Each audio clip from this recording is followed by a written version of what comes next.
तीनों पे तीन ही आएगा।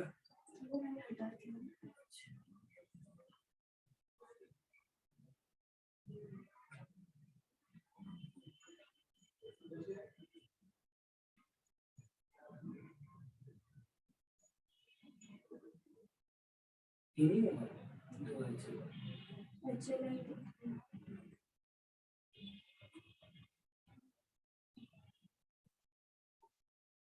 ये अभी भेजेगा।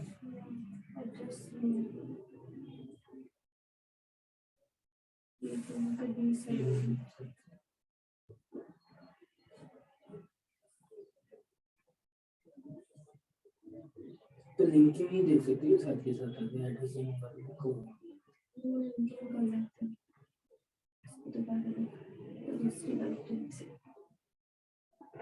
लिंकिंग गलत है। उसमें से 3 तक के काम की लिंक से हमारे तक देखे कुछ मैंने सोच के फाइल वाली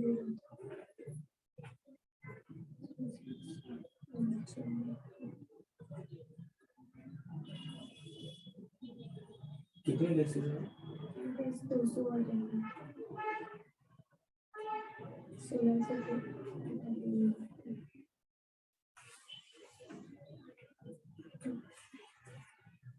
219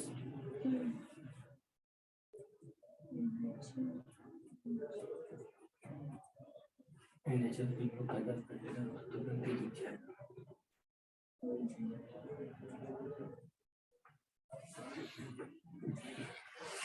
वो उसको मेल करनी है ना।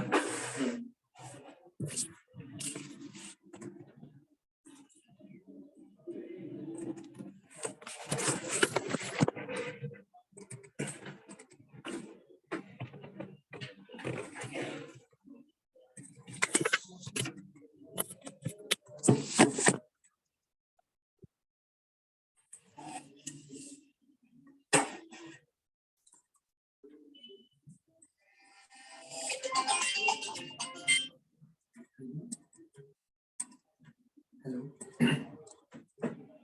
हाँ भेज रहे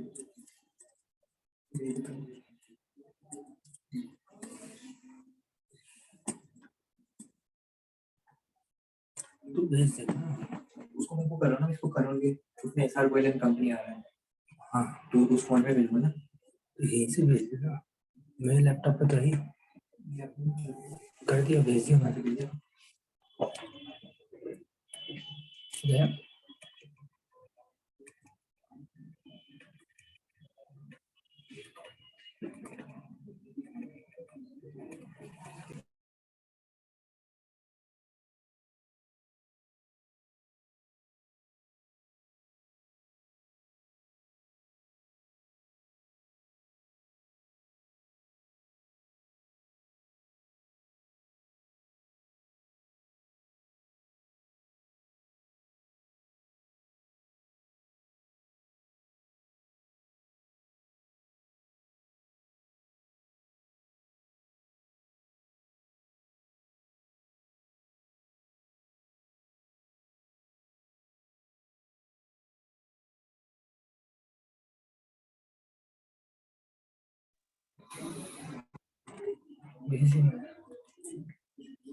अब क्या रह गया तेरे एंड से ला फिर दे देगा क्वेरीज के पेपर लिया तेरा फटाफट चेक करके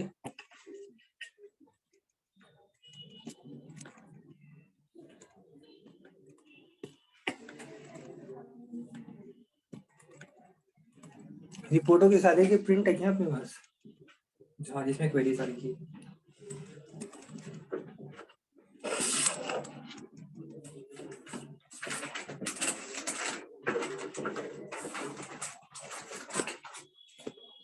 मैं दूसरा कॉलम देखूं क्या फिर आगे का? बस वही क्या 50 20-40 ही हो जाएगा। कई पॉइंट आ गया मैं रिको वाला तो इसका आ रहे पे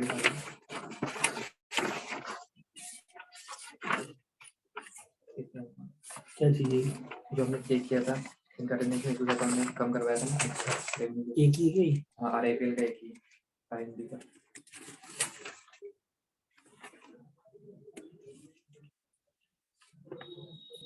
तो ये भी आप देखेंगे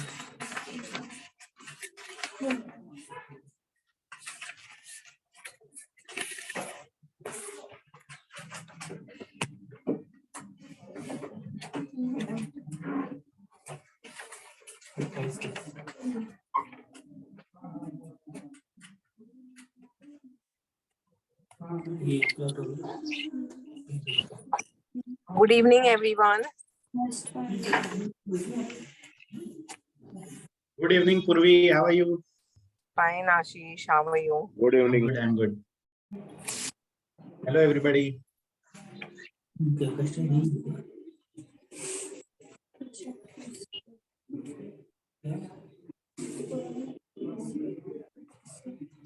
इसको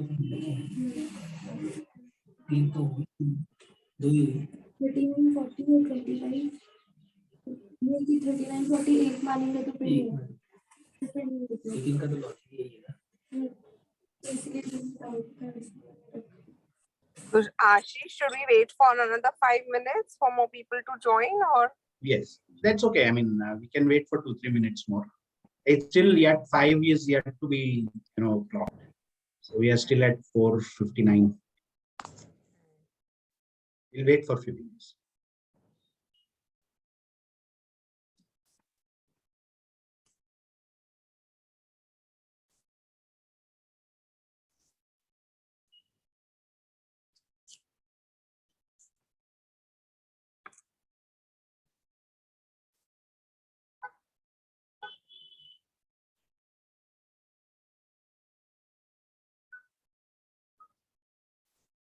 Hello. Hello? Hello. Yeah. So audio okay? Yeah. Yeah.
Yeah. So I think we can start, right, Ashish?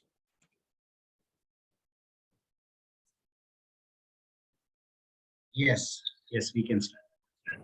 Okay.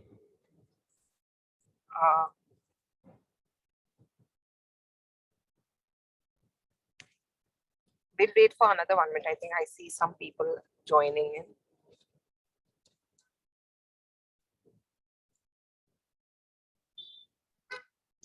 Hello, Rahul bhai. You're on mute. Rahul bhai is in the car. How are you, Ashish bhai? I'm good, Rahul bhai. I thought I'll take this opportunity to join you, all of you, for Oh, great. Vice Chairman is also here. And we also have Vice Chairman of the Internal Audit Committee, Saurabh Ajmera. Hi, how are you? Hello, Saurabh Saurabh. bhai. How are you? Good evening to all of you. Saurabh. Hi, Yes, Bhavin bhai. bye. Good evening. Purvi, how are you? Good, good. Great, great. Murtuza, मजे में? Yes, Rahul bhai, doing good. Thank you. Great, great, great, great.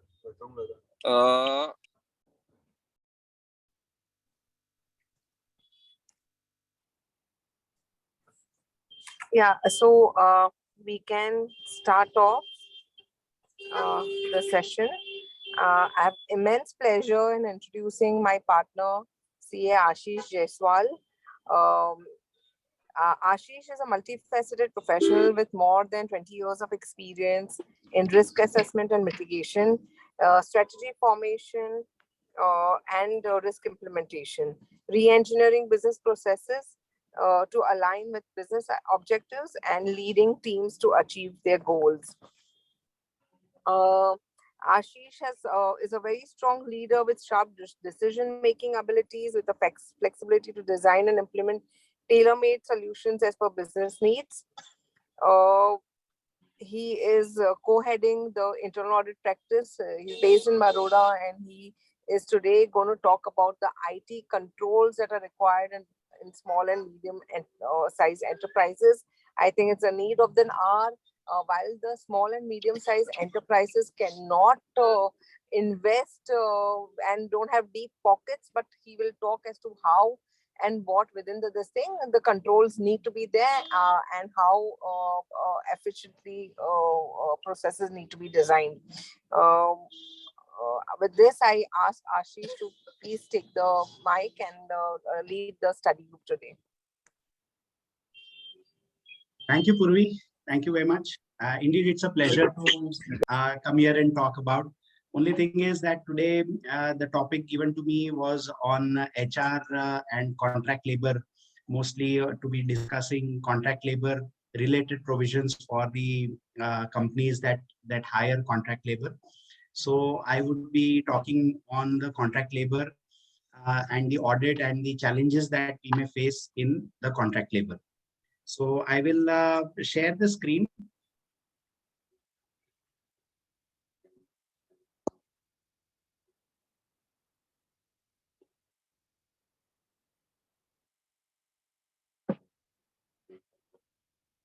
All right, so I hope my slides are visible to everybody. Yes, it is.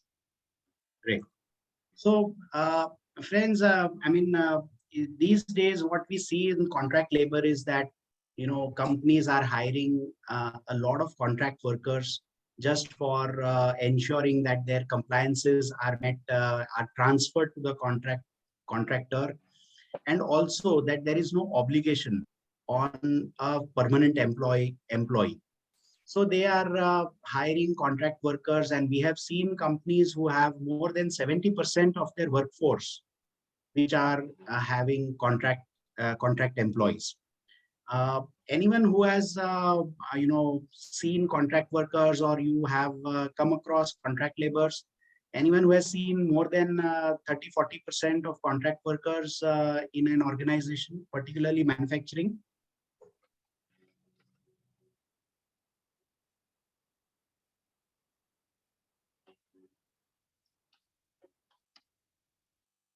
All right. Feel free to participate whenever you feel like sharing your thoughts or views. But at the outset, I just wanted to understand that in terms of HR audit, mostly we do an audit for we do the audit for hire to retire function. We do the audit for need assessment. We do the audit for payroll. But contract labor, many a times we just touch upon very briefly. We look at the invoice processing, and that's all that we do in contract labor. So nowadays, since the landscape is changing more for hiring more and more of contract labor in organizations, particularly in manufacturing setups, we see a lot of contract workers who are hired. That is where we also see a need for going into much more detail when we do the internal audit for contract labor. In terms of the HR scope, the internal audit for contract labor has to be done in great detail. So the agenda that I have set for today is that we'll try to understand a little bit of contract labor, special aspects about contract labor. and accordingly, look at certain risks. We'll also look at some case studies. And while we will be on the specific provisions of Contract Labor Act, we would also look at what challenges or the risk that it poses to an organization. So as simple as that, contract worker does not become a permanent addition to the staff. So he is not hired for a specific job. And so what happens is that, this is a very basic nature of contract worker, that he is not going to be a permanent addition to the workforce. And this is with which the Contract Labor Act also was established. Here, the point was that, this is going to be a task which is not a very integral part of the manufacturing activity. This is going to be a temporary workforce that we need. Therefore, we may not, keep them on a permanent basis, but we will ask for contract workers whenever it is required. That was the whole idea with which contract workers, the companies have started to take. However, as you will see that, as per the Act, these are the prohibited type of tasks for contract labor, which means that, contractor or contract workers cannot be employed for any task which falls under this prohibited task. Any process, operation, or other work which is incidental or necessary for an industry that is carried on in the establishment. This explains that if there is a contract worker, you want to hire them for conversion of raw material into finished goods, it will fall under a prohibited type. So this is a very, very typical, law, which I would say has a very serious implication. At the same time, we see most of the industries not able to follow this. And this is a point where I would want to get the participants' views, because, this prohibited type of task for contract labor, have you seen contract workers, or which areas you have seen contract workers deployed for? Can somebody, just share his views, which areas, like what type of work you have seen contract laborers deployed for? Housekeeping. Housekeeping. Repairs. Specific repairs, project repairs. Right.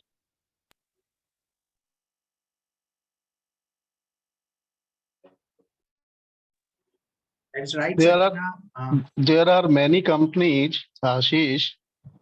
There are so many companies which employ the labor contractors for their process works. That's right. In manufacturing industry, say for example, packing, forwarding, loading, unloading, and even in the process in the industry where they keep working. So that skilled and unskilled type of job. Absolutely. So both all types of work are being given to the laborers nowadays, which is outsourced by the company. So very interesting points that have come up. We got a point that housekeeping and major repairs is one area where contract workers are being hired. You have mentioned packing and forwarding. These are the areas in which contract workers are. We see a lot of contract workers that are there. So do you think they are prohibited type or they are permitted?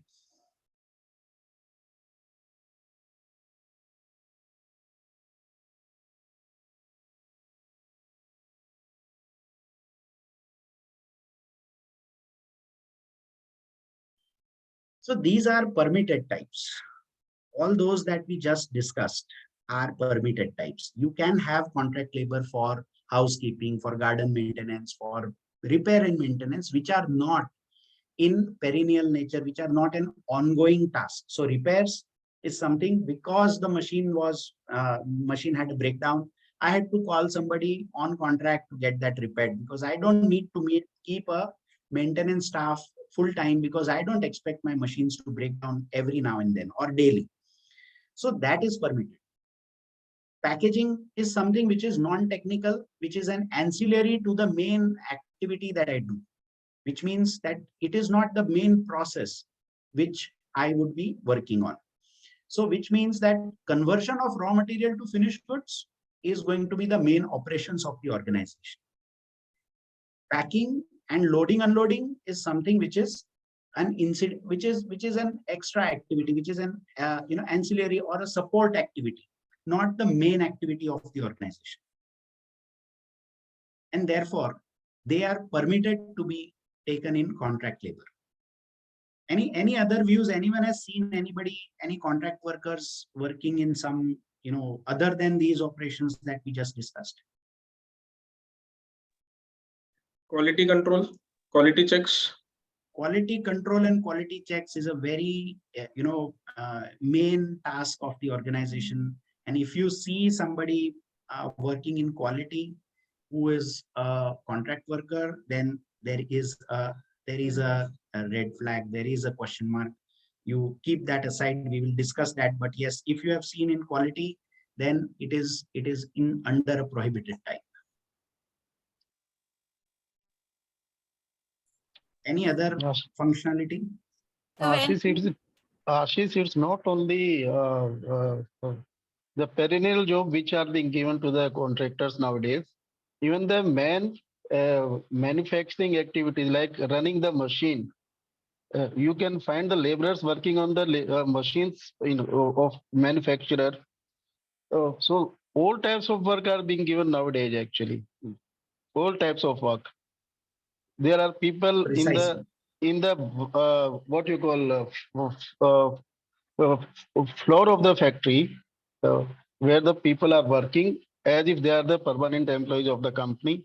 They are running the machines, they are handling the raw material, they are handling the stocks, finished goods and everything, the manufacturing of finished goods itself actually. And this has been noticed specifically in cement industry, in textile industry, and even in steel industry. So this is what we have seen all these days. Right, and these are prohibited, right? Absolutely.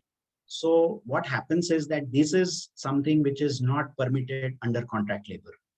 And however, I mean, so obviously this is a contradicting statement that I am making, that while I also see so many contract workers working in main operations of the organization.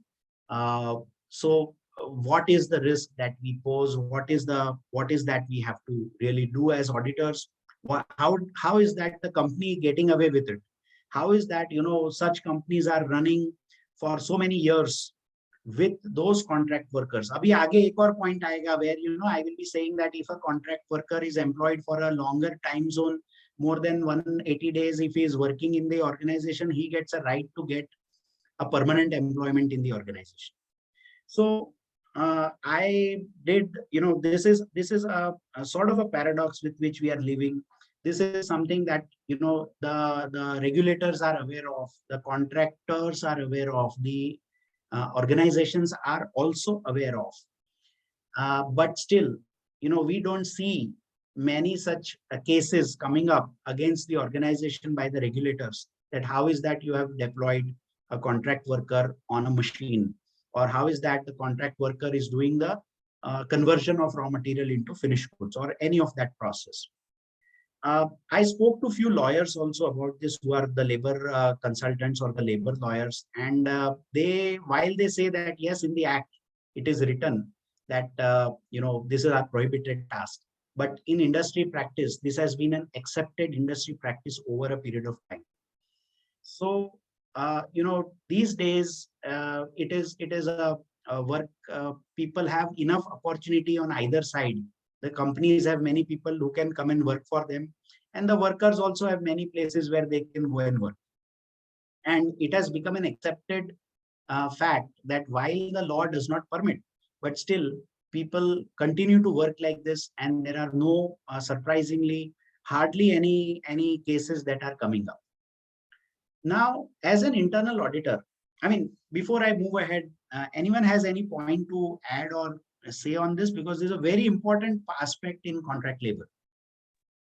Ashish, I was not able to catch the name of the act that you mentioned. Can you repeat it, please? Under which it is prohibited? So this is contract labor. The full name is Contract Labor Abolition and Regulation Act. I'll send you the list of acts in this also, but this is under Contract Labor Act. You can just simply look at it as a Contract Labor Act. Okay, thank you. Yeah. Ashish, Nikhil said this side. So is this act applicable to service industries also? Yes. So yeah, we will look at that. It is basically for manufacturing setups. But see, this whole thing is for contract labor.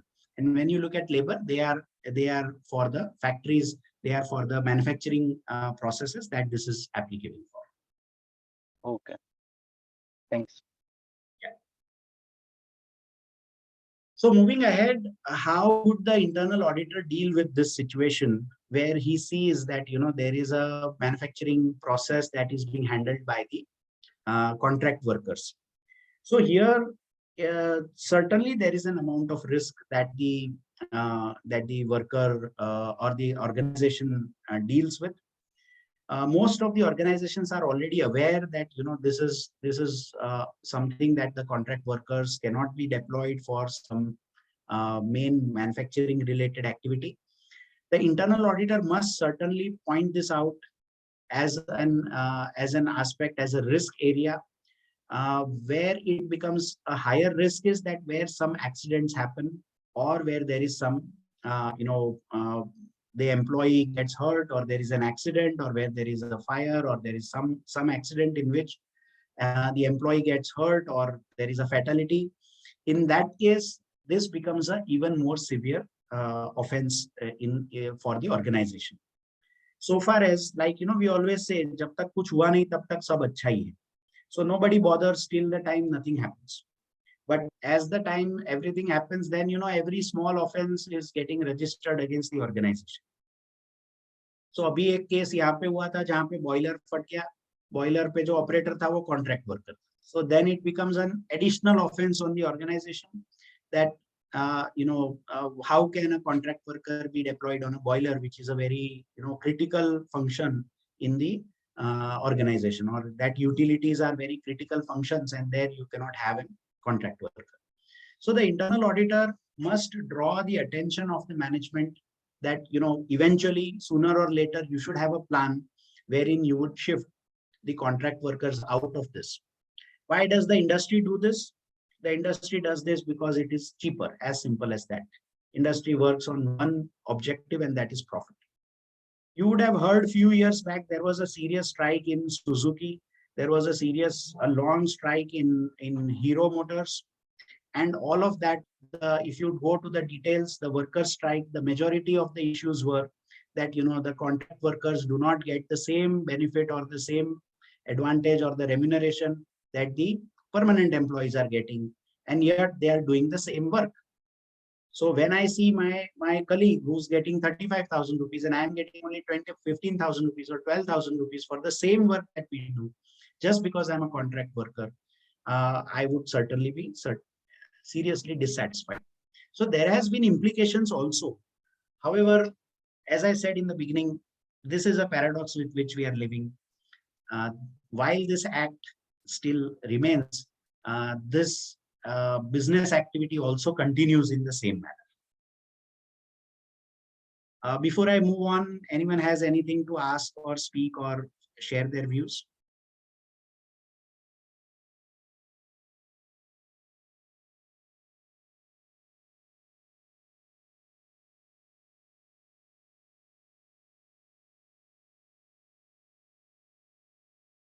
All right. So this is one critical aspect that I wanted to touch upon in our discussions. As I mentioned, what the internal auditor must do, I guess that is now clear. We should move to the further aspects. Principal employer is a concept which comes under contract labor, which means that the company is responsible for practically everything with regard to that employee, even if it's a contract employee. So if the contractor does not do anything, then principal employer is responsible. That is the common rule that you can consider. Specific mentions have been given that payment of wages to be done in the within the prescribed time frame. There is a lot of, as soon as you look at any labor related, there is a plethora of acts that are applicable. I would give you more than 17, 18 acts that would be relevant for us, even if we are looking only at contract labor. So payment of wages will cover everything. It will cover minimum wages. It will cover the minimum age or the, minor working in other organization. It would cover uniformity of wage that is required to be done. It will cover, what other benefits are to be given to an employee. Everything will be covered, and for that the principal employer is also directly or indirectly responsible. Prescribed time limit also has a mention that if the number of employees are less than 1,000, then total employees. When I say employees now, the total workforce is less than 1,000, you must pay by the 7th of the next month. If it is above, then you can pay by the 10th of the next month. These are very intricate laws. I mean, you really have to go into a lot of details to make this a detailed, verification. Better is that once you look at the industry for which you are doing the audit, accordingly, the checklist will have to be updated. You have to nominate a representative. Now, these are all the aspects which the auditor will also have to look at, that whether the payment of wages is done to the workers by that date or not. So what happens is that many a times we sometimes look at whether the contractor was paid before that date or not. But not only that, we'll also ensure that it reaches the hands of the workers. So it should be in the hands of the workers before these dates, and that the principal employer must ensure. So not only paying to the contractor, but also ensuring that it gets to the hands of the employee or the contract worker is the responsibility. Earlier, it used to be through check or cash, so therefore you needed a representative nominee. Now you can do it online. So better that but you will have to check this. So ensure that you have that distribution list, and even auditor must check that on sample testing whether the workers have received the money in their bank account or not. It should not happen that the name is written of one Mr. X and the payment goes in the account of one Mr. Y. That also the auditor must check. Yes, in case of failure, the principal employer shall make the payment and later claim. So in any case, you cannot let the worker go just because, so suppose what happens is that if you pay to the contractor and he runs away with that money, you cannot say that I have already paid to the contractor. And now I don't know whether the workers have got that money or not. So first you will have to make the payment. So that could be a second payment that you will be required to do. Therefore, KYC of the contractor and selection of the contractor becomes a very critical point, because here, whatever the contractor does, principal employer will have to take the responsibility.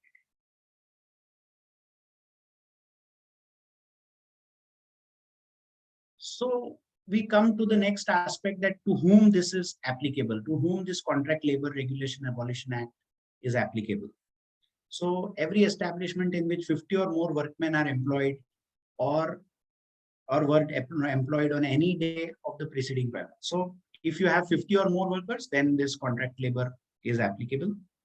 To every contractor who employs or at any day preceding, the contractor who employs, who sends you more than 50, then the contractor is also under this regulation.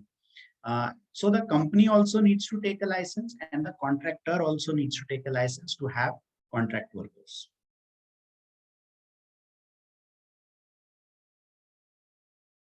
So 8 hours is the shift that is defined. If that goes beyond 8 hours, then you will have to pay even the OT. So these are the basic aspects that we'll have to look at. Certainly the minimum wages has to be followed or adhered to. Minimum wages is also as per the category of work that you do and the state. So that you will have to check for the company where it is working, what type of work you are offering. Accordingly, you will be able to check, prepare in your checklist that what minimum wages has to be paid.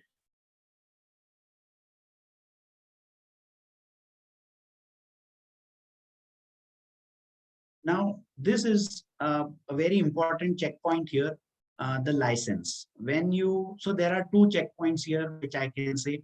One is that, as soon as you are asking an contractor to supply more than 50 people, you will have to ensure that he has obtained a license. That's number one. Second is that, he may obtain a license for 100 people, he may obtain a license for 150 people. You may have asked him to supply 80 people, and then suddenly you need 20, 30 people more, and you ask him to supply more than the license requirement. What we see as a risk here is that, in the hurry or after few months, the work starts, we lose track of his license requirements, and the breach of license is one of the most common observations that we have seen in internal audit, which means that, during any day, the contract workers coming from that contractor has exceeded the license, and that is a very common observation that we have seen. The control that we suggest for that is that, at the gate itself, at the security gate itself, there should be either a board, or if there is a system-based attendance that you are offering, then that contractor's maximum number should be fed into that system, so that at the gate itself, the additional people are not permitted to come inside. This is a control that normally we have suggested, and it is working well with a lot of organizations. So at the gate itself, this is identified. The risks are very high if the person comes inside and something happens to that person. And you would have seen so many incidences that we see every day in the newspapers. It is only after that incident happens, all investigations and all verifications start, that with regard to the law and with regard to the compliances. And if at all the organization is found non-compliant, there is a severe penalty that comes up, both in terms of the official penalty and in terms of the unofficial penalty that comes up to the organization.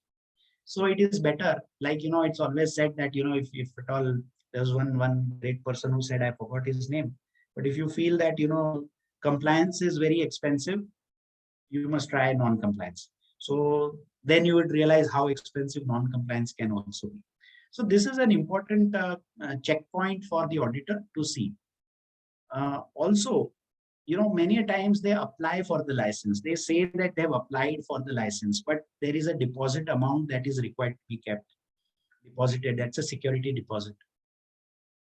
Now, auditors don't look at that. We don't ask for a confirmation or that deposit, that whether he has put that deposit there or not. And therefore, you would see that वो 2 महीने से उसने apply किया है, पर वो सामने जवाब नहीं देता है, तो हम बोलते हैं, ऑडिटर बोलते हैं, हाँ तो उसको फॉलो अप करना चाहिए, आपको फॉलो अप नहीं किया। फिर उसका रिप्लाई ऐसा आता है कि नहीं, हमारा काम अप्लाई करना है, अभी हमने एटलीस्ट अप्लाई तो कर दिया है, so I am now safe. So at least ensure, agreed that, it's the regulator who is going to give you the license, and it is also accepted that at least you have applied for, so that is good enough. We know the time it takes at the labor office, that how much time it takes to get these licenses done, but at least ensure that all the formalities are completed. So you ask for this deposit amount. These amounts also vary from state to state, so check in your state what type of amount is required to be deposited for this license. This also would be forming part of your checklist.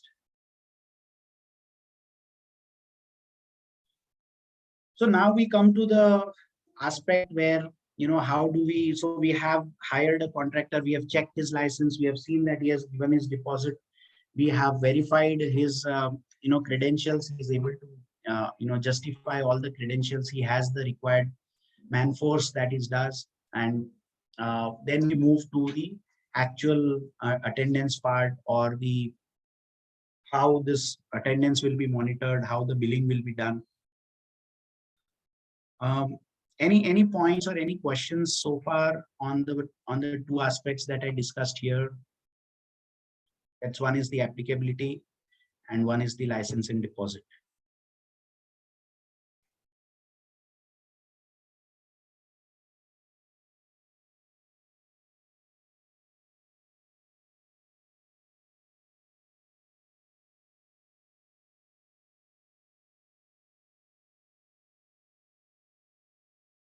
All right. Now, when we look at the attendance aspect, the risk that we run here or the issues that we see here are that, who comes in.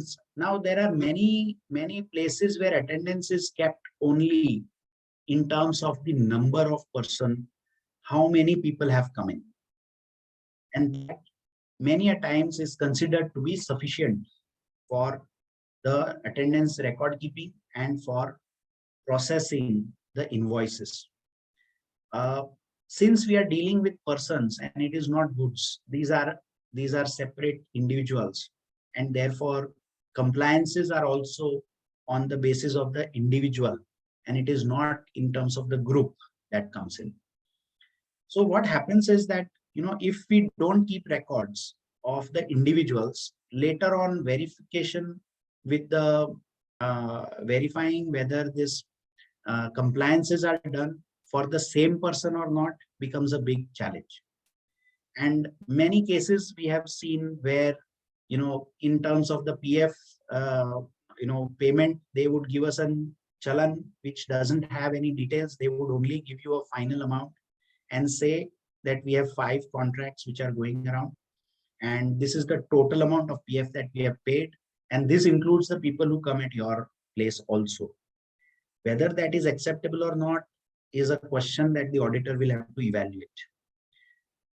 The answer comes from the attendance records that, how you will have to maintain the attendance record. So attendance record has to be done on the name of the person and a specific employee ID. Now this identification ID card also has a format. If you look at the Factories Act, there is a format defined for issuing ID card. And that format is applicable to contract workers also. So he should have a photograph, he should have his name, details, etc. There's a format that is given for an ID card. The contractor must issue an ID card. If the contractor does not issue an ID card, obviously the principal employer is responsible, so he will have to issue an ID card to the workers. ID card must have a photo identity so that it can be identified. And we should also obtain the Aadhaar numbers for all the employees that come inside or the contract workers that come inside, so that you are able to correlate with the name and the photograph of that person. That is an important task. And nowadays with biometrics, there is a lot of possibility of control here. So we had seen a few years back that, large companies did not have biometrics for contract workers. Now we see that, most of the companies with the technology improving, now we see use of biometrics in all large organizations. So here is a control recommendation that you may be able to give as an internal auditor, that in case you find that, still they are not into biometrics, you may recommend that it must be evaluated, that should we put a biometrics attendance system there or not. Attendance also has to be done at 2 locations within the company. One is at the gate where he enters. Now, we were talking about in the beginning that, large companies have a huge workforce who are on contract workers. So if a company has 1,000 employees, maybe 500, 600 workers are on contract and 300-400 people are on payroll. So this would be a huge organization, a huge company, a huge plant, maybe spread across a few acres of land. And there would be various, sections or departments in which these contract workers would go and work. So what happens is at the gate entry point, there are people who would come inside the factory, and then they have a lot of places available within the organization to roam around, and they don't really work. They just pass their time, and in the evening they go back. and still their attendances are marked. To bring a control on this, a good practice is that we should see that once this people enter the gate, there will be a reconciliation done at the shop floor also, where they are actually assigned their duty. And both of that should be reconciled on a daily basis. The gate entry records and the attendance at the shop floor has to be reconciled, or shop floor, or wherever they are deputed. So if it is stores, then, or the packing area, or the loading unloading section, then again there should be a supervisor who would do this verification. Without that, the attendance record may be showing incorrect. So critical points for attendance record is that there should be a photo ID, there should be a name wise or an Aadhaar card wise attendance. Biometrics is a good option, and there should be a reconciliation within the factory. So the gate record and the shop floor record or the place of work records must be reconciled to ensure that the attendance, the person who are attending are also the same person who are working. So that is a critical point when we look at attendance record. Any point or any different observations that you have, or any views that you want to share on this attendance records? Usually most of the practice which is followed by the companies, as far as the labor contracts are concerned, that two place attendance is usually checked because they want to get the work done. So that is usually done by the companies. At entry at the gate, which is checked, and the department wherever they are located and where they are employed. So both the places, usually in our observation, we have come across that most of the companies do that, because the purpose of getting the work done itself is this outsourcing of the contract. So that is taken. As far as the attendance is concerned, again, we have seen that there is security. They usually keep a card, and the card entry is made at the security gate. And then even at the place where there is, when they are coming back, then that time someone is signing, saying that, okay, he has been there actually.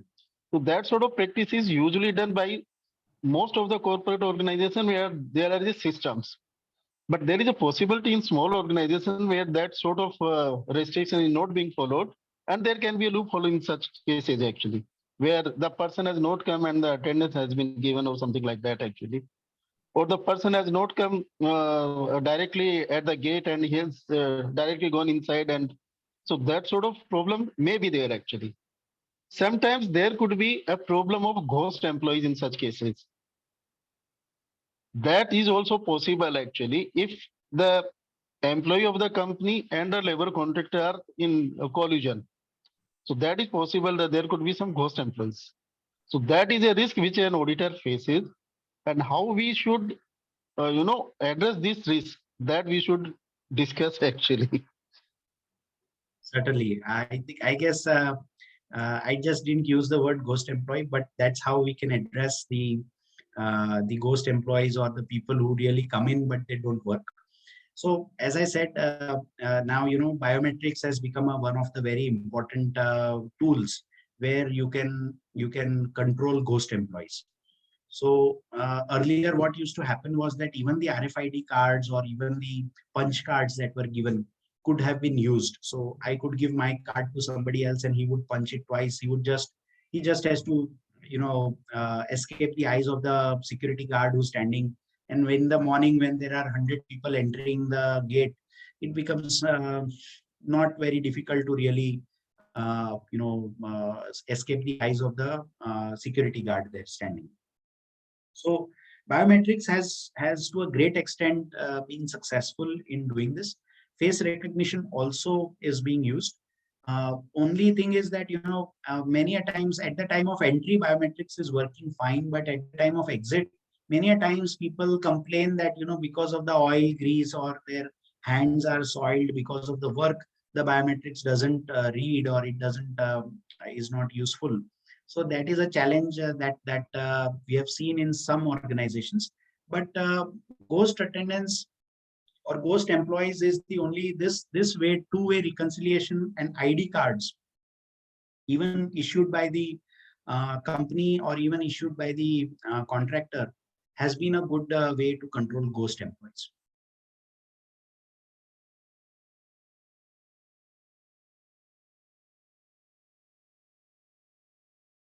Should I go ahead? Yes, proceed.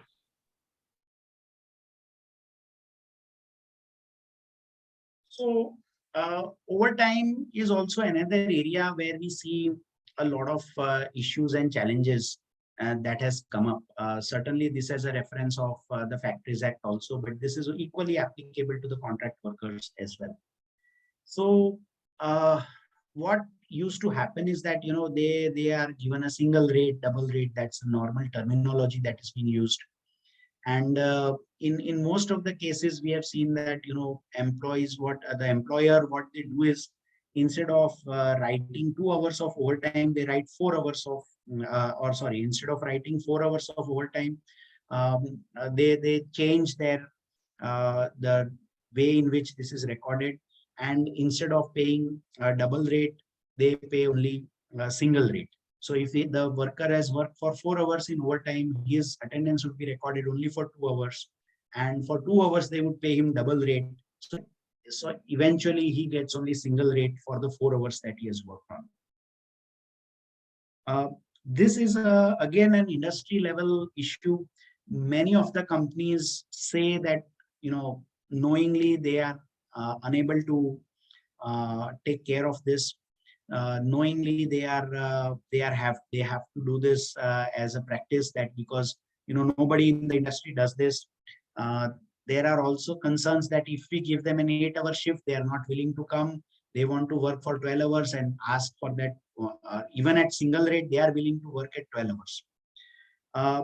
I would just want members to share their views on their experiences on overtime, or their thoughts on overtime, what they have expected or what they have seen in overtime analysis or calculations.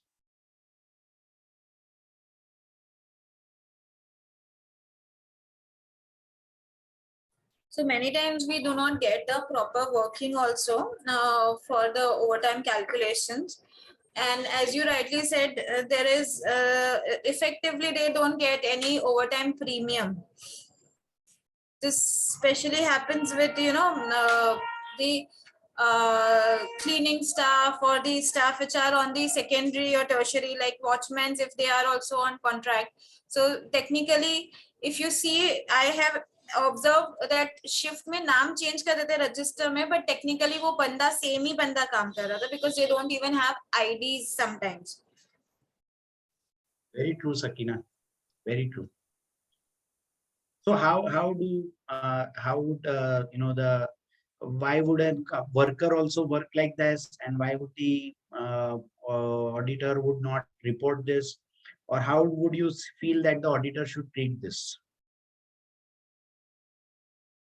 Because you know, the company gives you a feedback that yeah, employee ko chalta hai, you know, he is never complaining. Why are you complaining? So that's a very common point that we hear, that employee is not complaining. He also knows everything. Why are you complaining? And, you know, you making us pay more.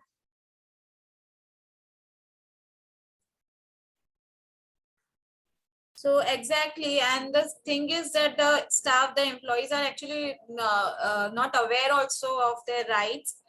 And as an auditor, you cannot, you know, you have your own limitation. Post that limitation, you don't understand how it should be put across so that it comes out as a value addition to the company, apart from just the compliance part. That's what Very my good. question Very is good. actually from you to you. Excellent point. I'll certainly take that up, Sakina. Any other views or any other points on overtime?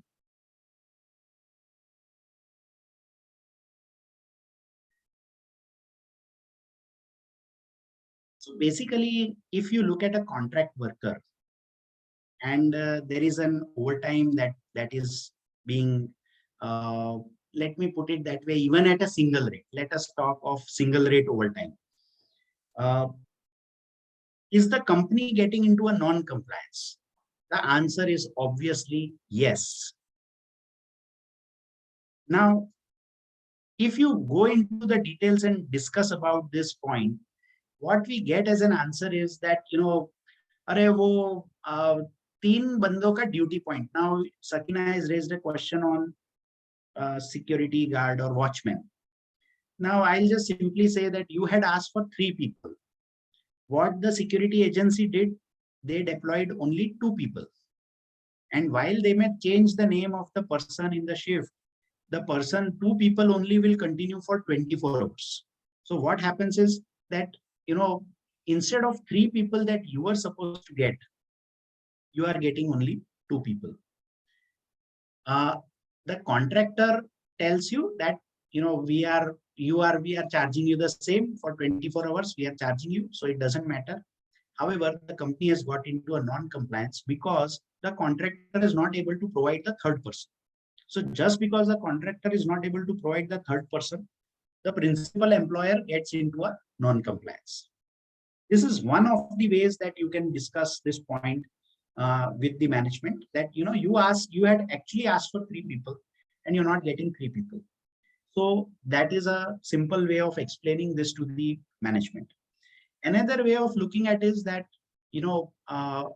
companies have started to pay double rate to their workers. The factory workers, they are more aware, they are more, say, conscious about this, and they ask for double rate. In fact, many companies, we have seen that they have done their internal arrangements कि आज ये over time करेगा, कल मेरा दोस्त over time करेगा, परसों वो ओवर टाइम करेगा और सबको ओवर टाइम मिलेगा. So it has become a planned overtime that they have started to do. In that case, the auditor must ask that, one, how do you measure the efficiency of the people who are working overtime? In any case, if it's a strenuous work, after 8 hours, it becomes very difficult for the person to perform at the same efficiency level. That is one aspect. Second is that, have we evaluated, if you look at a huge overtime that is coming up, have you evaluated whether adding people is a solution or not? In any case, we are just now talking about contract workers. Why should I take an overtime burden or a non-compliance burden? I must simply ask him to send few more people. As simple as that. Why am I not asking him to send us few more people instead of, either paying at the double rate or taking a risk of non-compliance? If I pay at a single rate, I must simply ask the contractor to send me more people. Only point that comes up here is that the contractors are not willing, the workers are not willing, they don't want to work. So this always going to be there. This dilemma or this confusion will always be there. But industries, wherever they have put their foot down, they have been able to control overtime to a great extent. We have ourselves seen at many companies, at large corporates, where they have been able to work on overtime. The internal auditors had raised this issue, and there was a drastic reduction in the overtime and a more organized way of working in terms of the duty points as well. So, Sakina, I hope I have been able to answer your question as to how the auditor must deal with overtime. Yes, thank you so much. Any other point on overtime?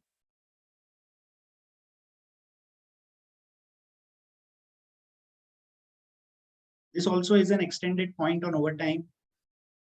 Earlier, the number was 50 hours that you can do in a quarter. One person cannot do more than 50 hours in a quarter, which would make him around four shifts, 4 or 5 shifts, 6 shifts that he would be able to do. Now it has got extended to 100 hours. This is post-COVID that this all changes have happened.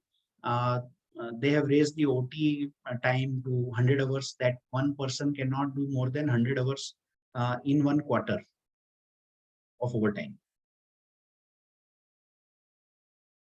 So auditor can put this also as a checklist. We have seen people doing 300 hours of overtime, which would mean that practically every day he has worked 2 shifts. So if I look at 8-hour shift, then in a 90-day or where he actually works for 72 or 76 days in a quarter, he has worked for 37 or 35 days in 2 shifts, which is sort of physically very difficult for anybody to maintain efficiency in almost 35 shifts out of 70 shifts that he works, where he works a second shift also.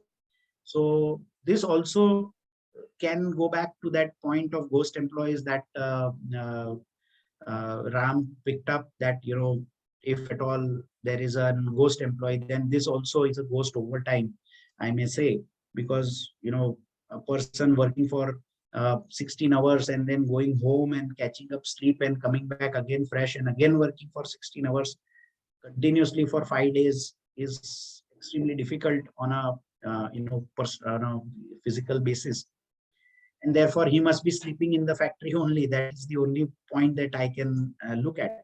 And unless you have a very strong attendance mechanism, all these things is very difficult to track. So this was, I just wanted to touch upon the overtime, the attendance and the overtime that are related to each other, because the timekeeping is a very important function here. Otherwise, many a times we don't we are not able to really calculate the correct overtime also, because the timekeeping is not done name wise. It is done on the basis of the numbers of people that are there.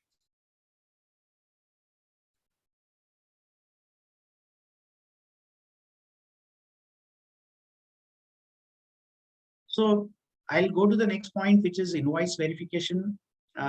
So I think this is a pretty standard task that the auditor does.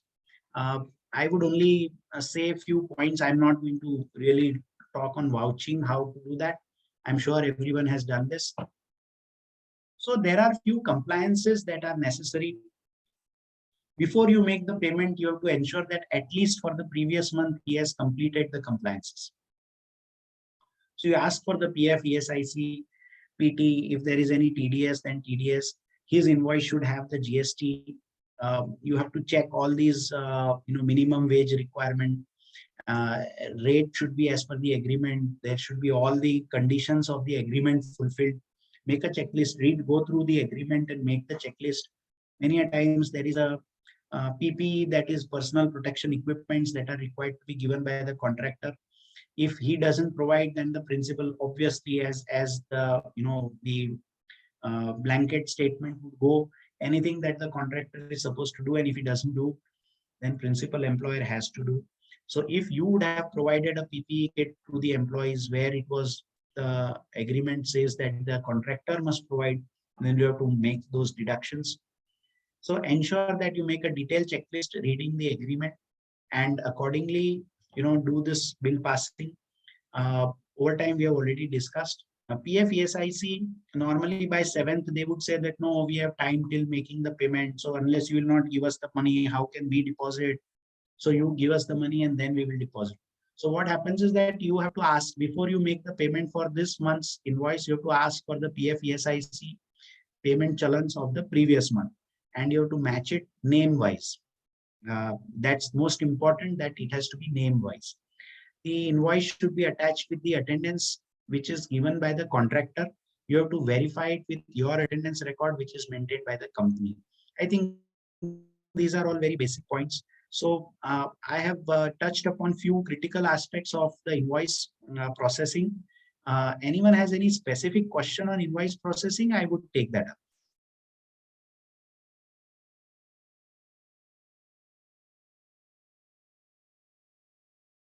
Basically, all the controls that we are discussing would eventually, be seen in the invoice as well. So that's how, I've been talking about all the aspects which eventually come inside the invoice. We will have one case study also that to look at. When there is an overtime, how would you calculate PF and ESIC? So PF is calculated on the amount that you pay to the workers. ESIC also is a percentage that is to the payment that you do. So in case of overtime, how would you calculate PF and ESIC? That is a case that we will look at. in the coming slides.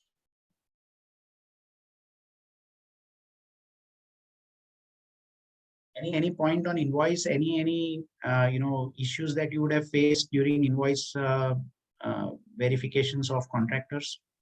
I have a query. Yeah, please. See, these contractors are working for several organizations, and what they are doing, many times they are making a single payment with a single challan. I'm talking about statutory payments. And when we ask them as to where is the challan, then they tell us that we don't have separate challan. Then what to do? Because then they are saying that how can I show you proof of payment having made for your organization? And there are very high chances of they are making underpayments for which company is ultimately responsible. So what to do then? Excellent point, Narendra. Excellent point, and this has been a common problem across the contractors. They show you only one challan which has a huge big amount, and then you say कि ये कहाँ से आया है, तो that working. They will also give you the working, but that working is only a portion of that total amount. So they will say that there are other contract workers, we are not supposed to share that data with you. So and even if he shares, how do I know that whether there was working, they are not working? So a simple solution that we have suggested to most of our organizations is that, see, it is not compulsory for anyone to make single challan payment only. He can make 5 challans, and he should be asked to make separate challan payment for your contract workers who come inside your organization. So, and contractors have reluctantly or with a lot of resistance, they have accepted and they are doing it. So what we tell them is, if you are doing it for my organization, you have to show me a separate challan for my organization with a detailed working attached to it. And these are all terms and conditions that we want them to have in the contract itself. And they are doing it. It's not that no one is following it. It is only that someone has to insist. And yes, give them a solution. What happens is that they tell you that aap bolo main kaise karu, aap bolo main kaise karu. So we'll have to come up with such answers to them that they have to pay separate PF ESIC for the organization for which they raise the invoice, and attach that invoice with the detailed working which is matching with the attendance and which is matching with the wage sheet that they provide. That this is the wage sheet, this is the detailed calculation, and auditor must verify it also. Auditor should take a step further. He should also check on random basis whether the PF account is linked to the Aadhaar of that contractor or not, or a worker or not, whether actually the money has got deposited in his Aadhaar, in his PF account or not. So there you will have to take some sample testing once in a while. Yes, you will have to do that. Something more, I discussed this point with one of my friends who is heading HR. I had told him what to do in this particular case. So he told me that you can either do as per whatever you just discussed, or you can ask them to send a PDF file in which all employees' names are getting included, and then you can get the reconciliation done. Now, I had asked for, requested him to send all these details so that we can go ahead accordingly. Then actually, we were in the middle of this discussion and this seminar happened. So I am not in a position to tell you what exactly is happening, but then this is the suggestion which he gave me. So what happens, Narendra, in these cases is when you get that file, it is a very tedious task for you to do that reconciliation. Correct. For how many days? So it becomes very tedious. And believe me, auditor will have a limited bandwidth. The company would also, they do it on a routine basis, so they are not getting into that much of detailing. So setting this process up is a tedious task for the company as well, and as well as for the auditor also. It is easy for the contractor because he sends you a dump, and if at all he is a big contractor. So if you look at it from a small contractor perspective who has only 1 or 2 contracts, it becomes easy for you. Maybe he is handling only 200 people, 75 come at your place, 125 go at another place. So then it becomes comparatively easier for you to do this reconciliation. But imagine a contractor who's supplying to, say, you would have certainly seen that क्या होता है वहां पे ना, कोई अपने हर एक area में एक वो भाई टाइप का एक आदमी होता है, वो कॉन्ट्रैक्टर एक होता है, वही कॉन्ट्रैक्ट लेबर लेके आता है, वही तो क्या होता है, he supplies to that entire area. वो कोई जीआईडीसी होगा या एमआईडीसी एरिया होगा, उसमें वो उसी का ही कॉन्ट्रैक्ट चले। So he will be supplying to 20 companies, and then he sends you a big dump of data, which becomes very challenging to reconcile.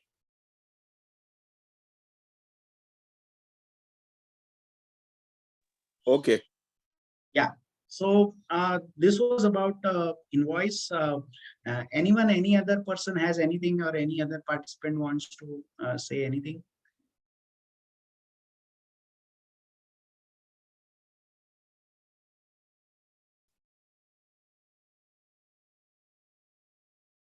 So these points we have more or less discussed during our other, discussion points. That agreement is going to be a critical aspect. See, the most important type, the term that you need to see is that how is the contractor indemnifying the company is something that has to be very clearly looked into. Whether there is a clear-cut mention that all the liabilities regarding these employees, insurance, etc., has to be taken by the contractor. And in case, so what happens is that with this agreement, it doesn't absolve the company by the responsibility of any compliances, but at least there is some fallback for the organization that there was an agreement that he was supposed to do it. So first you will try to recover from the authority, should go and try to ensure that he does the compliance, and if he doesn't do, then we will do. There is a small escape route available. That agreement should be ensuring that this clause is mentioned. How many maximum number that he can deploy should be indicated in the contract. Scope of work should be clearly defined. Now, as we look at industry practice, and the first discussion that we had was what type of work the contract workers can do. And when you look at the scope of work, many a times companies have designed this very, articulated this very nicely, that at least in the agreement, it is not written that they are doing a major production work or the main task of the organization, they are not into it. So this is something that can create a small diversion in the whole discussion when it comes to whether your worker is employed for material handling or for operating the machine. And therefore scope of work needs to be very clearly defined. It has to be very intelligently drafted. I would not say very ethically drafted, because this is a contract workers area, and if you will try to follow 100% of the act, then it becomes very challenging, is what the industry is saying. But at least from an auditor perspective, when we are looking at it, we must ensure that here there should be a way to mention that what work the contract workers are going to do. That will at least help the organization to have some escape route if at all there is a sort of a problem that comes up. So yes, other terms are, I guess, a very standard term, so I'll not discuss that into much.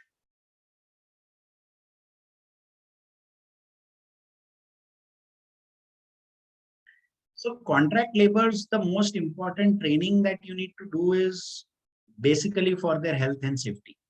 And the safety training is the most important training. You must maintain records even for the safety training. Along with safety training, the PPE kits, that is the personal protection equipments, must be given to them, ensured that they wear it wherever they go and work.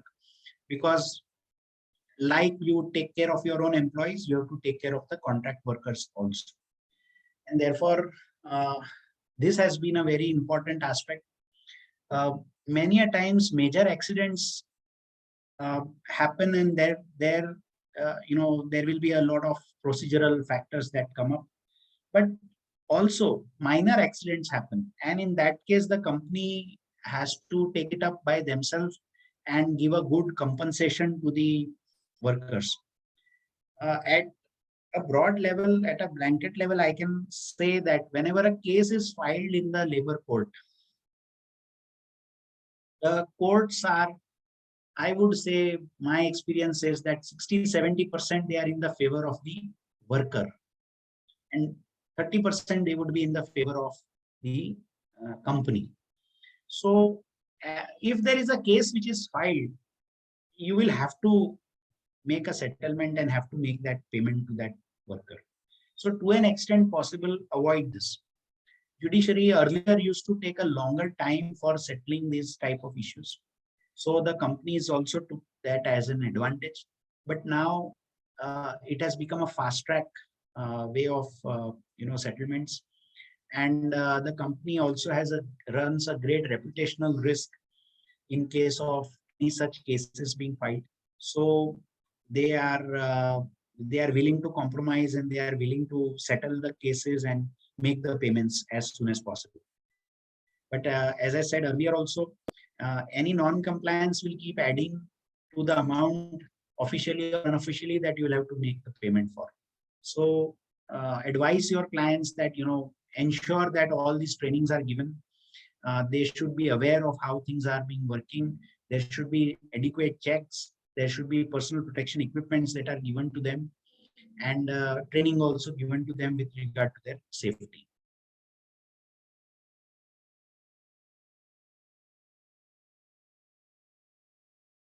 So if you will look at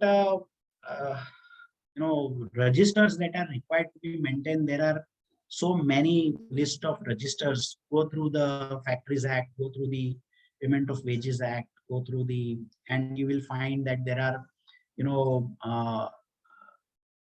huge number lists of registers that are required to be maintained. I have just mentioned a few for everyone to see, but there is a long list of registers that are required to be maintained, which you must make a list out of it and accordingly make it part of your checklist also. So these are few registers that I mentioned. As I said that, in case if the contractor does not have this, so, it is the principal employer who will have to maintain these registers. Auditors must ask for these registers also. What normally auditors do is they ask for the invoice, they ask for the attendance record, and they ask for the ID cards. This is a common thing that the auditor would ask, even if he's a good process auditor. These are the things that he asks. But if you go into the intricacies of the requirements, then these are the acts, these are the registers that even the contractor must maintain. So auditor may once in a while ask for them to come up with all these registers. The contractor is also supposed to file certain returns. So there is a half-yearly return, there is an annual return which the contractor has to file, and these also should be asked for from the contractor.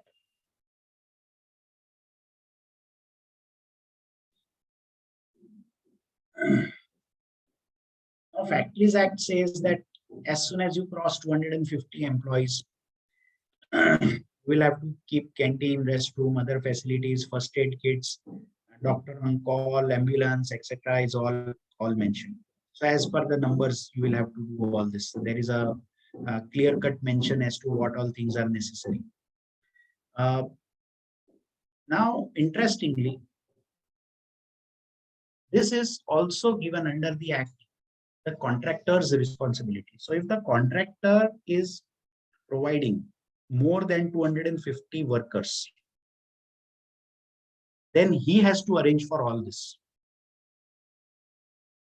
And this is part of the service charge that he actually takes from us. Many of the agreements do not talk about this. And in case if there is nothing mentioned in the agreement and the contractor does not provide, then the principal employer is supposed to provide all these facilities. So there cannot be any distinction that I will provide for my payroll workers, but I will not provide for contract workers. So you will have to provide these facilities regardless of whether they are on contract or they are not on contract.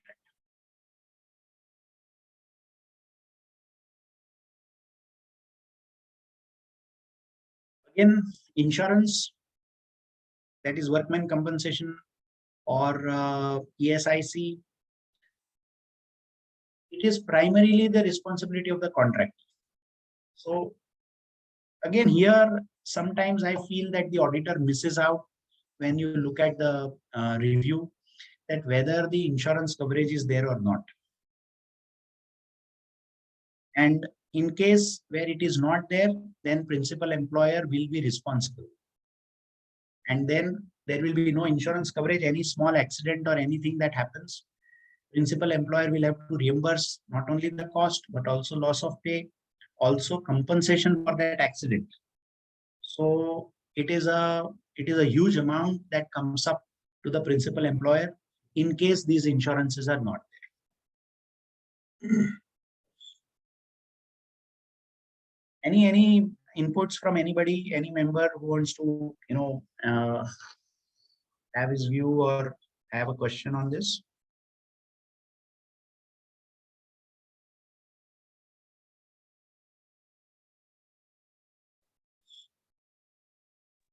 Hello. Yes, Shilpa. Any special any provisions with respect to female contractual employee as per the Factories Act? So in case of female contractual employees, there is the maternity benefit acts that are applicable would be applicable to them as well. You will have to provide a space for mothers if there are any, for a crush or a place where they can take care of their child. These are all above 500, but these are coming from the Factories Act. So I was just about to mention that, Shilpa, and very rightly asked at a very right time. You would see that the first 4 acts are marked in bold, and the rest are marked in the normal way. So these 4 acts that are there, which is part of the Factories Act, Payment of Wages Act, and Miscellaneous Provisions and State Insurance Act, these acts state that any direct or indirect workers, they are all applicable under these acts. So indirect workers, yes, they are all applicable with regard to contract workers also. For the rest of the acts, the contractor is still liable because he is the employer for these people. And if the contractor does not provide that facility, then that blanket provision comes in, that in that case, the principal employer will have to provide that facility. So that is how this acts work with regard to the benefits that go to the employees. So coming to your question, if it's a female employee, then Factories Act has provided a lot of functionalities there. Cannot be asked to work late, cannot be asked to do the night shift. These are all rules that are given under Factories Act. At the same time, there is a sexual harassment at work of women at workplace.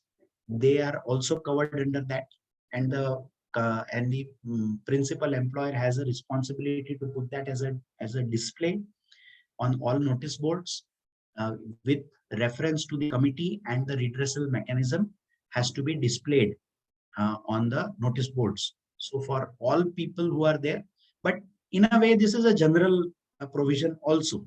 So even any visitor who comes in, a female visitor, would also get the same benefit in terms of these acts that are there. But in terms of the mentions, whatever are there for the female workers in the Factories Act or in equal remuneration, they are all applicable to the contract workers also. Okay, thank you, sir. And one more important thing, like suppose if a contractual employee is there in the organization for many years, is there any thing in the law that says that it can be avoided because there is a risk of him, claiming permanent employment in the organization? So is there any risk if a contractual employee stays in the same organization for many years? Yes, in the very beginning, I had mentioned that there is this risk of if anyone works for more than 6 months in an organization, he is able to claim uh, permanent employee status. However, this is a paradox in which we are living. We are not only seeing the same worker working for a very long time, 5 years, 10 years in the same organization. In fact, he is the guy who trains the other people for that operation. And the company really banks on him for all the production targets, etc. Uh, However, this has been an accepted industry norm that company will not offer and the contract worker will not ask for it. However, if you really get a very good legal advice, you can certainly go ahead and file a case to the company for seeking a permanent employment in the organization. And this is a very, a tightrope walking. We are not sure. Even I tried to check that the new labor code that is coming up, whether this provision has got removed from that or not, that, and a contract worker will not be able to claim permanent employment. But the new labor code so far, although it is yet to be implemented, but the new labor code also does not have that provision. It is silent about this fact. So it continues the same language that he should not be employed for a very long period in the same company. So that risk, Shilpa, you rightly caught, that risk continues. Okay, sir. Thank you so much for the clarification. Thank you, sir. Right. In contract labor or in labor act, I don't know whether I am able to give clarifications or I am talking more about confusions, but these are the confusions with which the industry is going on right now. And when we speak with other lawyers also who are handling cases, they also say we don't see cases like this. The major cases are when an employee feels aggrieved, and that is where the company should feel more careful about, which is like, when you don't pay overtime to him, when you don't remunerate him correctly, when you pay him less than the minimum wages, when you really exploit him or you harass that worker, then it is at that cases where the courts are brought into the picture, and the employee actually then goes to the court. At the same time, we have seen few cases where there are notorious employees. And if you terminate a contract worker, if you ask him to go away, these are the times when they have raised complaints against the organization. So these are the list of acts that you must be looking into when you look at HR related or contract act related audit. So these were the points that I wanted to discuss on contract labor. Before I move to case studies, anything that you feel I should take up more, or any point that you want to share from your experiences, feel free to do that.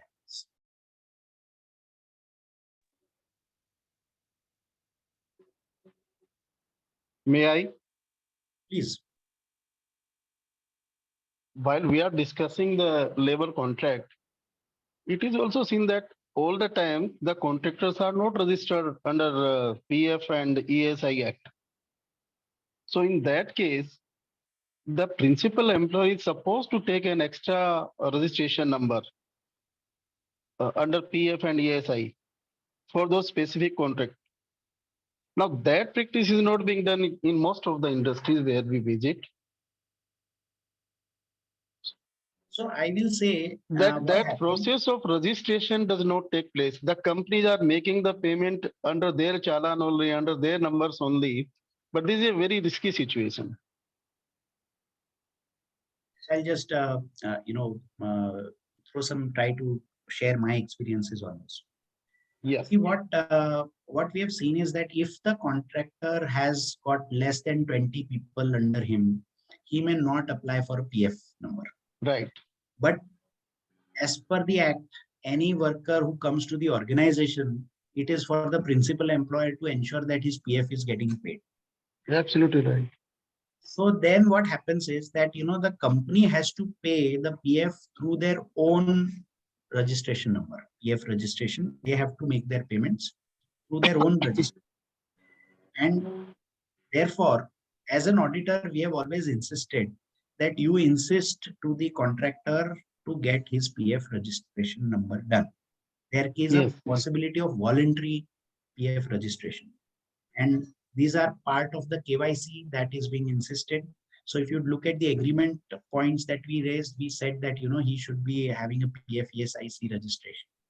And, that is where we say that unless these are KYC. Now, in case of emergency, when he says, कि अरे साहब मैं करता हूँ 2 दिन में 10 दिन में करता हूँ, so till that time, company will have to use his own PF registration number and make that payments. But it is not a very healthy practice for the company to follow this on a regular basis. Actually, this is an illegal. This is an illegal practice. No. This is not illegal. I would not call that illegal. But because see, only when the PF, see if the contractor has crossed 20-30 people and he is still not applied, then the company should not have that contractor. Number one. If you still have it, then I agree with you, it is illegal. Absolutely. So number one, the company should not allow that contractor to be hired in the first place. However, if you feel that, 1 mahina, 2 mahina he has applied for and he's getting his registration is in process and you do it, that is a compliance, in fact, and not a non-compliance. So that is a way to ensure compliance. But, in the beginning only, if you know that he is going to send 40-50 people to you and still you agree that if he doesn't have a PF, I will still take it up, then it is going to be incorrect. I have a question, small question. Yes. Yeah. So in case of EPC contractors or government contractors, the sites are going on at multiple places, and there are contractors who have been given work of supplying laborers, or maybe the EPC companies themselves are hiring laborers which work on like for say 2 months, 3 months, 6 months at a stretch on that particular site until the work gets completed. What is the position in that case? So even if the contractor, so I guess you are asking with regard to PF ESIC compliance. Yeah. Even if the worker has worked for 1 day in your organization, you have to pay the PF for 1 day. You have to make the payment of wages for 1 day and you have to deposit that PF also for 1 day. That is the law. That is what the law states. Now, even if the workers have worked for 2-3 months, it is therefore very important to ensure a correct attendance capturing. You will have to ensure that the PF is being paid for that workers in his name only. And that is where the catch is that, at the time of bill processing, you will have to ensure that the PF is being paid on that for that workers. At every location, if he is moved to other places, the contractor is the same, then he'll have to pay PF for all of them. If there are different workers, then he'll have to pay PF for different workers who have attended the office. But then in such situations, what happens is all these are like departmentally hired or maybe hired from nakas or streets. They come, they work, they stay in small labor camps, and for paying PF, you need UN of these employees. Many of them don't even have Aadhaar. So the company runs the risk of non-compliance. As simple as that. Okay. In case if you find as an internal auditor, if you find that this is happening, you must report this, that this is a non-compliance. Okay. Then the company will take a calculated risk that whether they want to go ahead still with that non-compliance or they don't want to have that contract workers that are there. Okay. So beyond the point, auditor will also have to step back and say कि boss अभी आपका company है, अभी आप देखो, पर मेरा जवाबदारी था कि मैं आपको रिस्क से अवेयर करवा दूं कि आप नॉन कंप्लायंस में हो या नहीं. सो ये तो एब्सोल्यूट आपको रिपोर्ट कर ही देना चाहिए कि पीएफ डिडक्शन रह गया है. अभी मेरे केस स्टडी में एक बहुत इंटरेस्टिंग केस आने वाला है जो आपसे केस से एकदम मिलता नहीं है, लेकिन पीएफ नहीं भरा उसका क्या इम्प्लीकेशन हो गया वो अभी केस में आ जाएगा.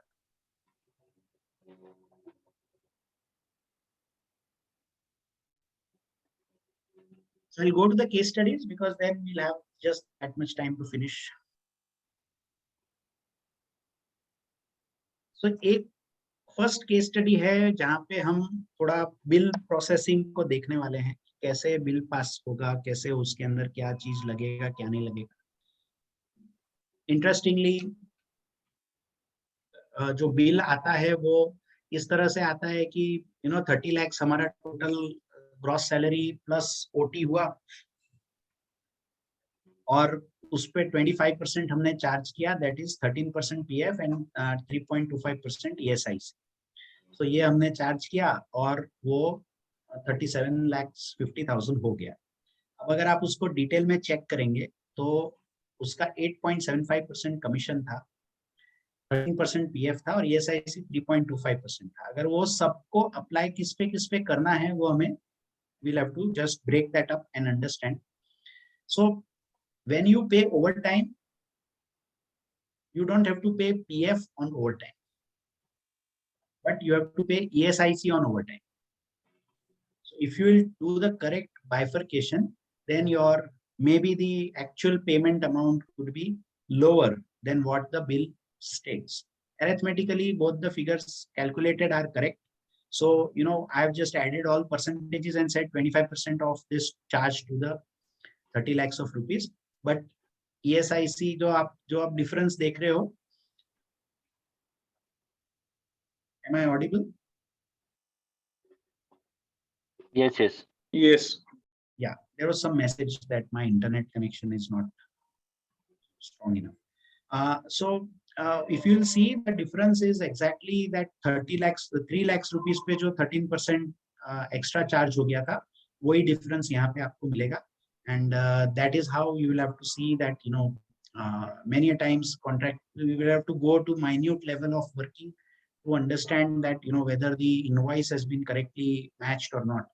So ये सब क्या होता है जब आप ऑडिटर की तरह आपने सब अटेंडेंस उसका मैप कर दिया, उसके सब जीरो डाउन कर दिया है, जहां उसको कोई एरर का स्कोप नहीं बचा है, तो ये अरिथमेटिक को यूज कर सकता है एरर करने के लिए. कभी कभी अनइंटेंशनल भी होता है, उसको भी नहीं पता होता कि इसमें क्या गलती कर दी उसने.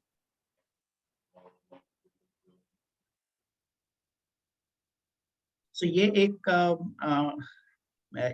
पॉइंट में जस्ट हाईलाइट करना चाहता था कि PF should not be calculated on overtime, but ESIC has to be considered on overtime.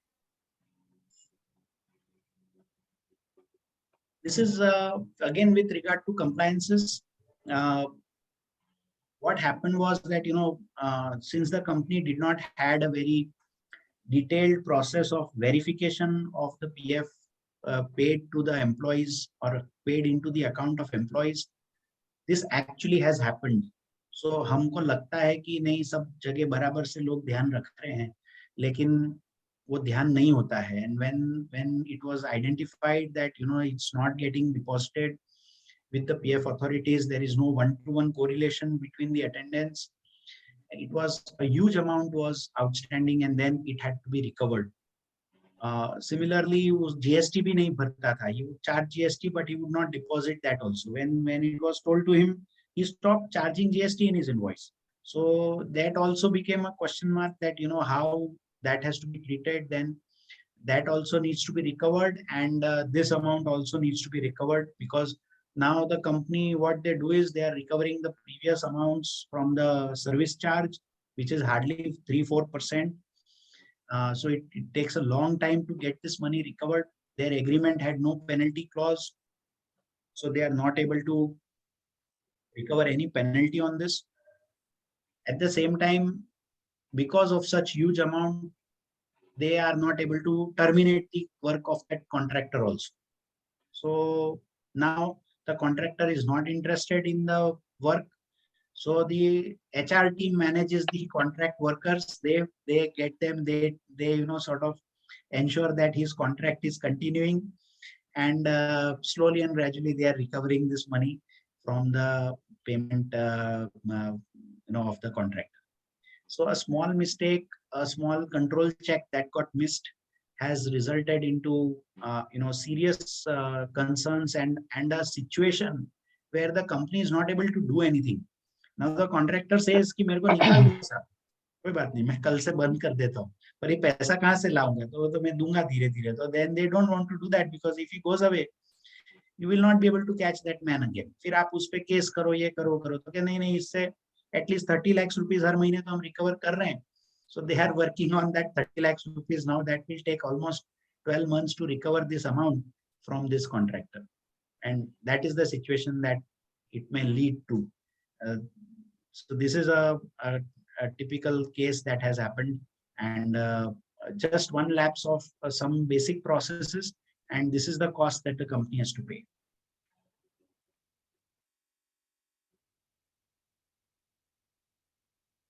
Anyone has any such experiences, like some issues that they would have noticed during their audits?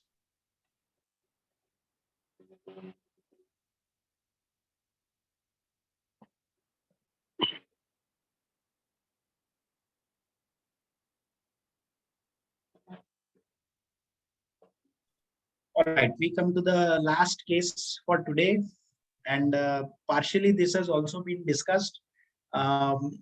What happened was that there was no process of reconciliation of attendance records, and therefore there were ghost employees. There were people coming in but not working, and there was a huge amount on an annualized basis. They had charged almost 10 lakhs rupees.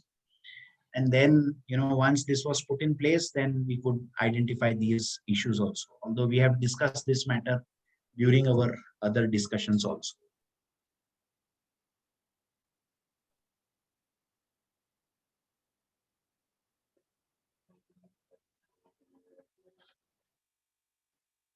So that was all from my side. Any points, anything, or any feedback about this discussion that we had today? I will write my email address in the. Do we have a chat box here?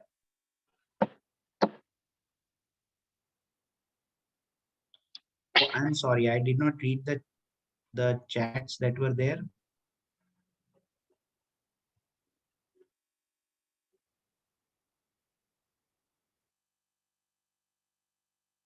Yes, I guess there was a good discussion internally between the teams, so I would have nothing much to say.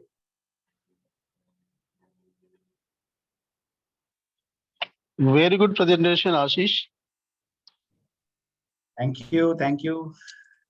I would like to share one case, as you have given 3 case studies. Sometimes how if the auditor is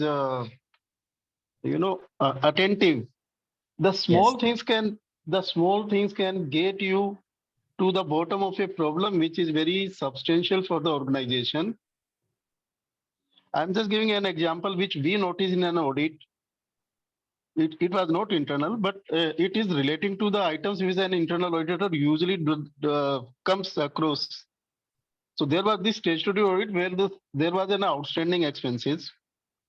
And I asked my assistant that, okay, let's have the details of all the outstanding expenses. And there was one item, loading and unloading, in the outstanding expenses. And then I asked him, this loading and unloading item, which is outstanding as of 31st March, whether it has been paid the next day or the next month at the most. Now it was noticed that it was not paid even after almost a year. Oh. So then there were certainly red flags that how a loading and unloading expense can remain outstanding for more than a year. Either that is a bogus expenditure. Right. Or there is something more than meets the eye. So I asked my team to further investigate the matter. I asked them actually, okay, loading and unloading is done, but find out for what it has been done. And they came across saying that, sir, some machinery has been purchased by the company, and this is the loading and unloading expenditure relating to that machinery. Further investigation proved that not only the loading and unloading, even the transportation charges of this machinery was outstanding, even after 1.5 years. So then the matter was taken actually what machines have been purchased and what exactly had happened. And if you remember, there was a time when the lease back transactions were taking place. Yes. So this was the case of lease back of transactions, getting bank finance fraudulently. So Okay. they have to show to the bank that the machines have come on lease back basis and the bank should finance. So the same liability on which the bank had already given a loan, the company went to some other bank and took the loan, showed these fabricated bills and fabricated outstanding loading, unloading, and transportation charges. And accordingly, this came across actually.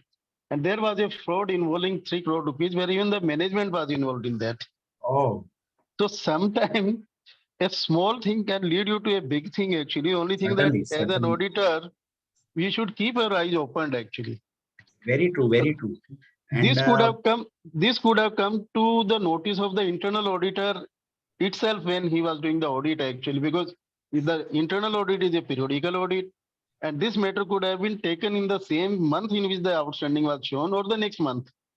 So the matter would have been brought to the notice of the management itself at that point of time. So this is where the weakness of an internal audit and internal control system brings a company to the fore. yes, very difficult situation can arise. Yes, yes. Likewise, as in normal internal audit practice, you should always see any outstanding of wages or any Absolutely. outstanding of such labor expenses that are there. That itself means that nobody works for free. And if you see that for a long period of time, if the payments is not done, then it could be a fictitious expense also. That is one another issue which comes in internal audit, which we, as an auditors we should look into seriously and properly as an audit, where the contracts are given material plus labor. There, whether the material supplied is according to the quality, whether the bill submitted in support of the supplies of the material is proper or not, that is not being seen by the internal auditors usually. Yeah, I That is remember. I don't know. that is a gray area actually. Yes, That is yes. where And you can find out the faults in the system. I remember last year in the study group, we had this topic for discussion, and there was a very nice presentation. I don't remember who had given that presentation, but we had this point taken up where we saw project audits, CPC audits as to, combine as to where we look at. This group is very vibrant, and I am sure in this year also you would have similar topics taken up. Thank you very much. Yes, indeed, sir. And I would also like to say one thing which we had experienced in our audit, that the HR department was not aware of many applicabilities, especially the police verification, the basic thing of police verification. So there was a, theft committed in the warehouse premise of the factory, and the theft was committed in cognizance of the security guards and the overtime third shift workers. So when actually the main beneficiary, the watchmen, they fled the state. And when the HR asked for the police verification documents so that they can be reached and all, that time we got to know that the contractor had not actually done the police verification. So when you appoint the vendor at the contractor, in the start the HR department takes cognizance, even internal auditor sometimes takes cognizance whether the police verification is being done regularly. But when the staff keeps on changing and the vendor is pretty old, we stop doing these things because that is not giving any financial benefit to the company at that moment. Very true.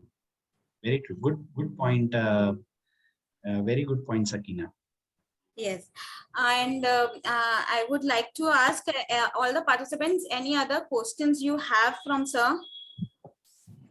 I just want to add on what you just said, that many times this police verification which is provided, it is even up to 5 years old, which has no relevance, because if the relevant labor has committed some crime during last 5 years, then we never know. So that police verification also has to be latest and recent. Excellent.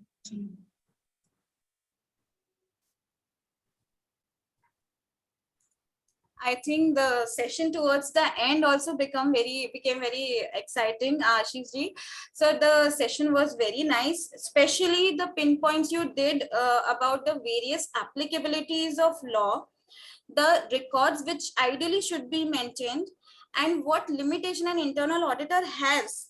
After a point, the internal auditor can report and make the management aware about what are the non-compliances and what could be the cost of non-compliances.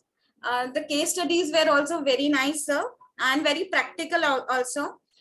Sometimes because of the limitation as internal auditor, we do not jump into these details, but I'm sure now with this session, every participant would have understood the importance of HR and labor law compliances, sir, and how should an internal auditor report it.